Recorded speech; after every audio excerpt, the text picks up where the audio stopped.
The 10th Senate of Nigeria, the most useless and unproductive Senate in the history of Parliament, headed by Senator Godswill Akpabio. For how long will this injustice and oppression continue?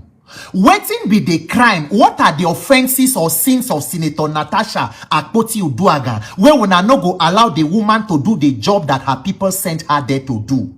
We know say at the end of this 10th Senate, after you take home the award of being the most rubber stamp and Tinubu daycare Senate, the next award where you people will take home is how you were able to use all the powers of your office to try to silence one woman from doing the job where her people say make she go do for there. What a shame and what a tragedy. Since the resumption of Senator Natasha from that suspension and all the shenanigans that took place last year, I have just tried to stay away from any issue, because tomorrow they go start, you people are cash TVs, you were paid to do this, you were this and that, all of that. The time where I even start to talk about Senator Natasha's issue and suspension, I had never met the woman. But I don't care. It doesn't matter. I don't send anybody, Papa. Injustice is injustice no matter who is involved. And we must wake up and speak up, especially in defense of our women and our girls. In a Senate of 109 senators, only 4 women, yet one woman constantly in the news. All manner of oppression and harassment. Senate go harass Senator Natasha. Umahi go harass Senator Natasha. What exactly is the problem? When I saw this news, and I want let Nigerians also follow objectively to know exactly and ask questions. Is this what Parliament should be? Is this how powers in office should be used against people who you believe may be less stronger than you? Once I saw this video where Senator Natasha they complained to the Senate, some other members of the Senate, that there is this United Nations CSW conference. It is Committee on the Status of Women that talks about to promote gender equality and issues that affect women. She said they call her to send her passport, say she go attend from Ministry of Women Affairs through the office of Senator Ireti Kingibe, who is the chairman Senate Committee on Women Affairs. 3 hours later, she sent the passport page of her passport, only for them to call, tell her, say that it was too late, she will not be attending. This was when Senator Natasha was complaining. For sake of time, I don't want to make the video yesterday, my staff reached out to me that I was invited by you to attend the CSW at New York, which is a United Nations event for women, and that I should send my passport. I was very happy. So within 3 hours, I responded, only for me to be told that I will not attend anymore because I responded late. Too late. It is possible. Maybe it was actually too late. Maybe somebody did not communicate to you. But this is where it begins to get interesting. Listen to the response of Senator Ireti Kingibe, who is the chairperson of the Senate Committee on Women Affairs. I assure you that you are on the team. I personally, I checked with every woman, and then I put your name, and nobody on that team, there are 6 of us, nobody on that team is late. I'm not aware that anybody told you, but if you have told me that, I assure you that you're part of that team, because I told them that there are only 2 women. I checked with the other. I think Senator Idiat said she could not go. I spoke with Senator Ipalibo, and I was most certain that you would want to go. So I put your name to ensure that the few women that are there get to go to CSW. Then I added some men. This is on the team for the ministry. Remember? Then there were some other senators that the Senate is paying for. I put only men on that one. So I'm not aware. Nobody has communicated to me, and assure you that you are going. If you do not go, I will not go. If you do not go, I will not go. As a woman. Ireti Kingibe, you are a mother, you are a grandmother. The way you people use your powers in public office, and the way when they go with your shenanigans in that 10th assembly, may Nigerians deliver themselves. The same person will say if Senator Natasha does not go, she will not go. Because you reach out to the other 2 women where the Senator Ipalibo from Rivers, she says she's not going. Idia to Luronti Adebule from Lagos, she says she's not going. So the only 2 women who remain for the Senate was yourself, Ireti Kingibe, and Natasha Uduaghan. So you insisted that if Natasha does not go for some reason, you will not go. But make when I consider the letter where the same Ireti, Senator Ireti, now sent to Natasha confirming why she's unable to attend. Senator Ireti's letter she now put, for the sake of clarity, I can confirm that at this stage, only 2 members of the Senate have been officially nominated by the Senate President and have confirmed registration. Myself, in my capacity as chairperson of Senate Committee on Women Affairs, and Senator Adegbomire Adeniyi Ayodele, chairman of the Senate Committee on Judiciary. That is, since you say the pending list of the Ministry of Women Affairs no come out again, the Senate President now, the list from the Senate of the ones where they go sponsor. Instead of you as the chairperson of the Women Affairs to also pick the only female senator available, you rather jettison that one and took a male senator, Senator Adegbomire, to go with you. No problem. If it is procedurally right, you can go ahead with it. But the interesting part of the letter, where things even get more interesting, is the continuation. I sincerely apologize for any inconvenience or frustration this lack of clarity from the ministry may have caused you. I understand the logistical challenges this creates for your schedule.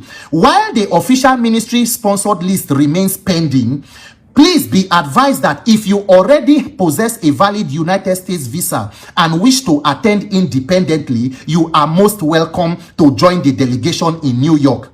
However, I must honestly state that I cannot guarantee or assure your entry into the UN building itself, as access is strictly tied to the formal UN registration. How about Senator Ireti?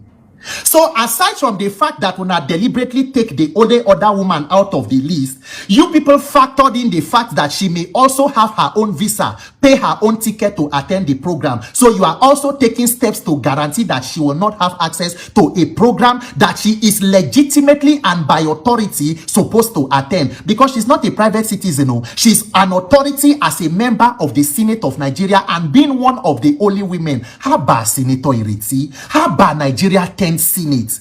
May God give Nigerians the wisdom to deliver themselves, to drain the swamp and retire this bunch of invalids we call lawmakers. Because until the parliament becomes a place for serious legislative work and assignment, Nigeria cannot move forward. With all our challenges, with all of the insecurity, economic issues, cost of living crisis, this is the infighting where senators they do. Ori buruku lenshe.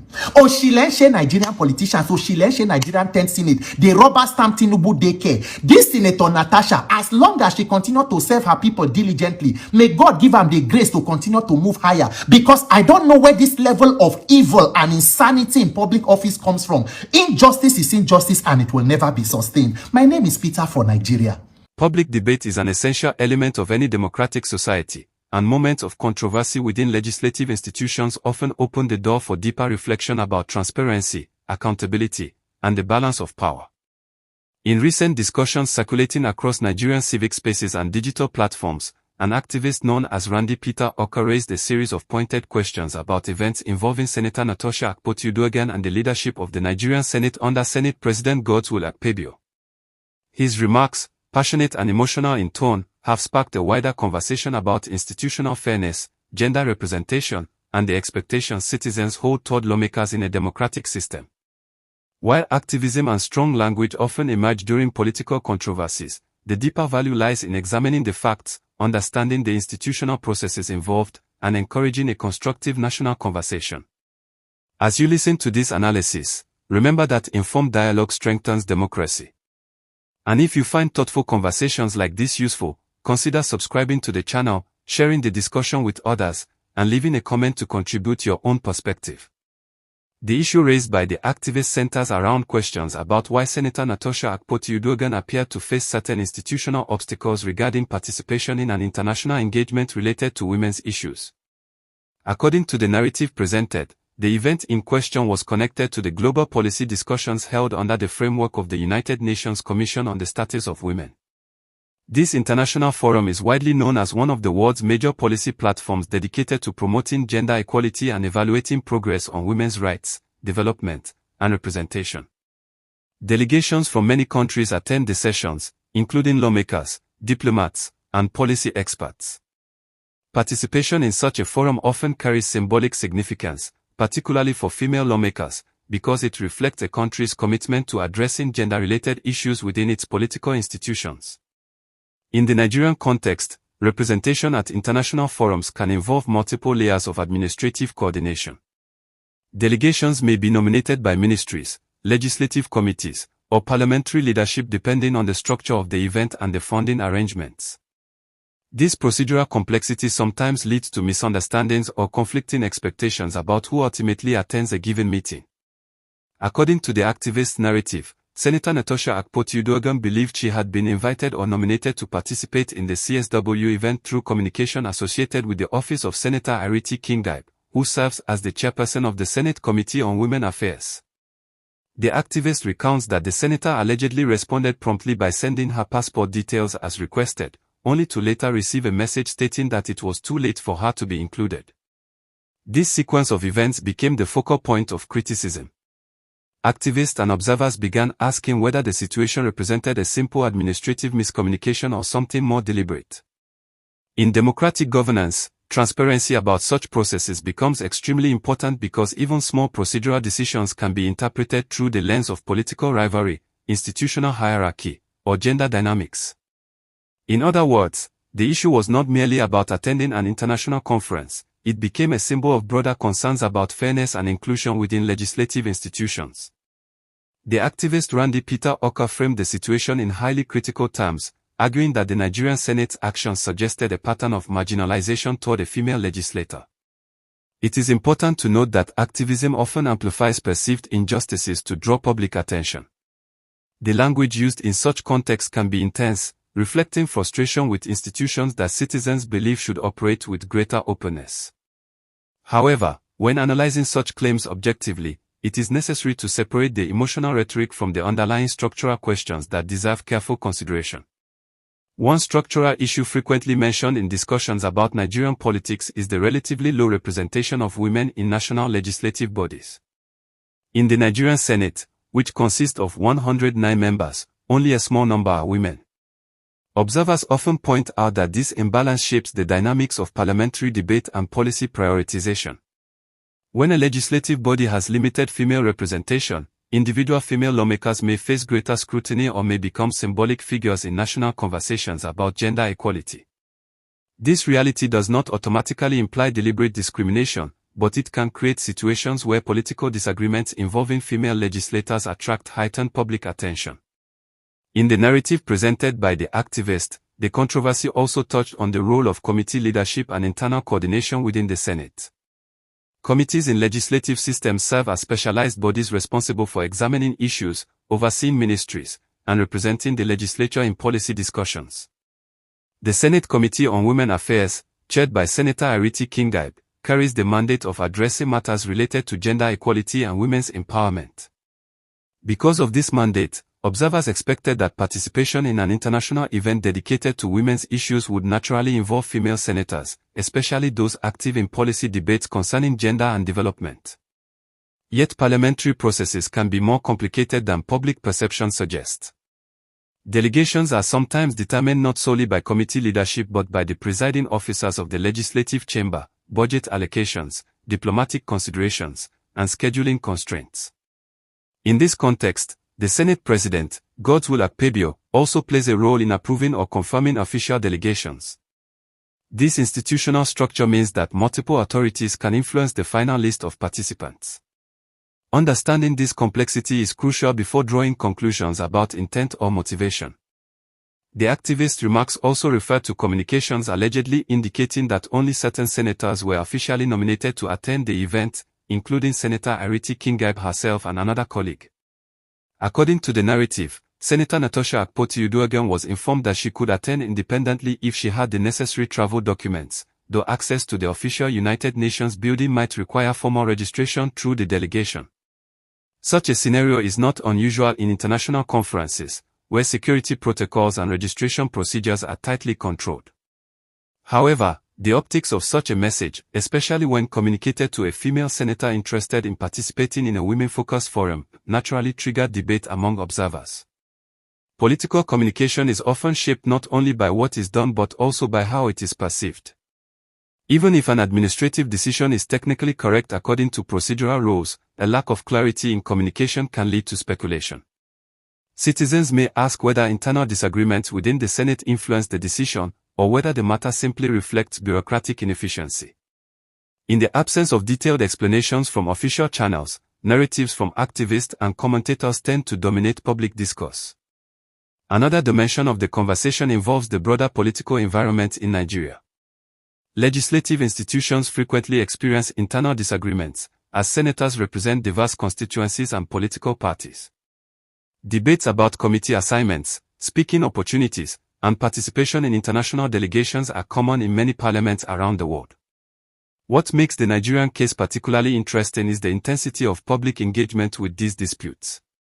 Social media platforms amplify voices from activists, journalists, and citizens who analyze parliamentary developments in real time. In the activist speech, strong language was used to criticize the Senate as an institution and to question its productivity. While such criticism reflects frustration among some segments of the public, it is important to remember that legislative effectiveness can be measured through many indicators, including the number of bills passed, oversight activities conducted, and policy debates initiated. Critics often evaluate Parliament based on perceived alignment with executive leadership, while supporters emphasize legislative stability and cooperation with government policies. This tension between independence and cooperation is a classic feature of democratic governance. The conversation also intersected with commentary about the administration of Bola Tinubu, whose relationship with the National Assembly has been the subject of political analysis. In many democracies, observers debate whether legislatures act as independent checks on executive power or whether they become overly supportive of the administration. Such debates are not unique to Nigeria, they occur in countries across Africa, Europe, Asia, and the Americas. The key question is whether parliamentary oversight mechanisms remain strong enough to ensure accountability. Gender representation adds another layer to this discussion. Globally, there has been a growing movement encouraging greater participation of women in political institutions. International organizations, including the United Nations, frequently emphasize that inclusive governance leads to more balanced policymaking. Forums like the Commission on the Status of Women serve as platforms for countries to share experiences and commitments toward gender equality. For female lawmakers, attending such events can provide opportunities to exchange ideas, build networks, and advocate for policy reforms that address issues affecting women in their home countries. When controversies arise regarding participation in these forums, they sometimes highlight the broader structural challenges female politicians face. These challenges may include limited representation, intense public scrutiny, and the need to constantly demonstrate legitimacy within institutions historically dominated by men. At the same time, it is important not to assume that every disagreement involving female politicians automatically reflects systemic discrimination. Political competition can occur for many reasons, including ideological differences, constituency interests, or procedural disputes. The activists emphasize the principle that injustice is injustice regardless of who is involved. This statement resonates with many citizens because it appeals to universal values of fairness and accountability. Democratic societies rely on institutions that treat members equally under established rules. When citizens believe that those rules are applied inconsistently, public trust can erode. Therefore, transparent explanations from institutional leaders become essential in resolving controversies before they escalate into larger political conflicts. Public trust in legislative institutions is shaped not only by major policy decisions but also by everyday procedural matters. For example, decisions about travel delegations, committee hearings, and parliamentary debates can influence perceptions of fairness within the political system. When lawmakers communicate clearly about how such decisions are made, citizens are more likely to understand the reasoning behind them. Conversely, when communication gaps occur, speculation can quickly fill the void. This situation also illustrates the role of civic activism in modern politics. Activists often serve as watchdogs who raise questions that might otherwise remain unnoticed. Even when their tone is confrontational, their interventions can encourage institutions to clarify policies and improve transparency. However, responsible activism also requires careful verification of facts and a willingness to consider multiple perspectives. Constructive dialogue emerges when activists, lawmakers, journalists, and citizens engage with evidence rather than relying solely on assumptions. Another important element in this discussion is the evolving relationship between digital media and political accountability. In earlier decades, parliamentary controversies might have remained confined to official statements or newspaper reports. Today, short video clips, commentary posts, and viral speeches can reach millions of viewers within hours. This rapid dissemination of information can empower citizens by giving them access to political debates, but it can also amplify misunderstandings if context is missing. As observers analyze the situation involving Senator Natasha Akpoti-Uduaghan, some may focus on the importance of ensuring that female legislators have equal opportunities to represent their country internationally. Others may emphasize the need for clear procedural guidelines governing official delegations. Both perspectives contribute to a larger conversation about strengthening democratic institutions. Healthy democracies evolve through continuous dialogue, where criticism and reform go hand in hand. From a governance perspective, one possible lesson from this episode is the value of transparent nomination processes for international engagements. When the criteria for selecting delegates are publicly known, misunderstandings become less likely. For example, Parliament can establish formal guidelines specifying how many members from each committee or political group should participate in global forums. Such guidelines can help ensure fairness while also maintaining efficiency. Another lesson involves communication between lawmakers themselves. Legislators operate in a highly collaborative environment where coordination is essential. Miscommunication between offices can easily lead to confusion, especially when travel arrangements and international deadlines are involved. Strengthening administrative systems within legislative bodies may therefore reduce the likelihood of similar controversies in the future. Beyond procedural questions, the broader societal message emerging from this debate concerns the expectations citizens have for their representatives. Many Nigerians, like citizens in other countries, want their lawmakers to focus on issues that directly affect everyday life, including economic stability, security, and social development. When political disagreements appear to dominate headlines, some citizens worry that legislative energy is being diverted from these pressing priorities. Yet political disagreement is not necessarily a sign of dysfunction. In fact, debate and contestation are fundamental elements of democracy. What matters most is how institutions manage these disagreements and whether they ultimately lead to constructive outcomes.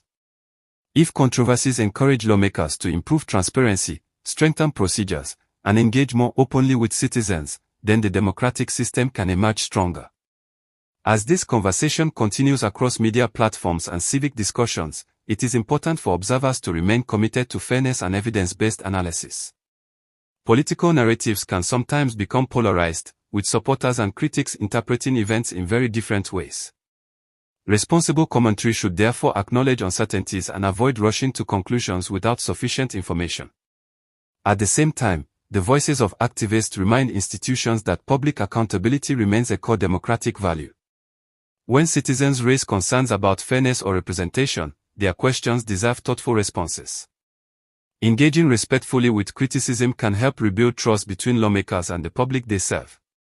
In reflecting on the controversy discussed here, it is useful to remember that democratic institutions are constantly evolving. Every parliament faces moments of tension that test its commitment to fairness, transparency, and inclusion.